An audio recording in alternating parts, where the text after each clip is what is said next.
భైరవ కొత్త ఆశతో తను నేర్చుకున్న విద్యతో రాజ్యం వైపు ప్రయాణం ప్రారంభించాడు.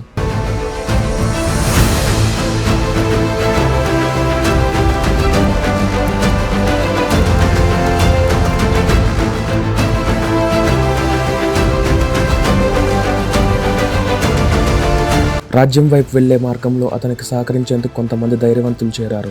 2 భద్రకాళి వీరులు, ఒకరు రాజశాఖ మంత్రి కుమారుడు, మరొకరు బ్రాహ్మణ పండితుడు.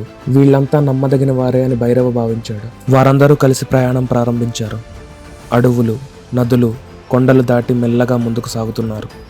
రోజులు గడుస్తున్న కొద్దీ సంబంధాలు బలపడుతున్నట్టు అనిపించినా భైరవ మనసు మాత్రం ప్రశాంతంగా లేదు. వారి ముఖాల్లో చిరునవ్వు, మనసులో విషముందేమో అని ఎలా గ్రహించాలి అనే సందేహం అతన్ని కలవరించింది.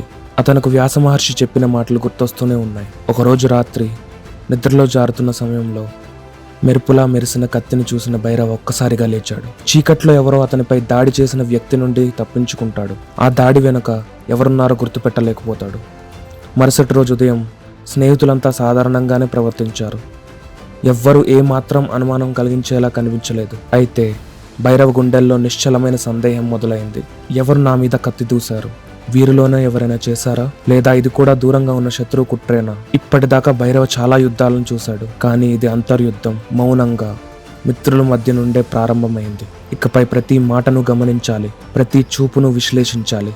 ఎందుకంటే విశ్వాసమే ఇప్పుడు అతనికి గొప్ప మాయ కావచ్చు. ఈ ప్రయాణం మరింత క్లిష్టంగా మారింది. మిత్రుల మధ్య దాగిన మోసం. భైరవ తన లక్ష్యాన్ని చేరే ముందు ఎదిరించాల్సిన మొదటి పరీక్ష ఇదే కావచ్చు.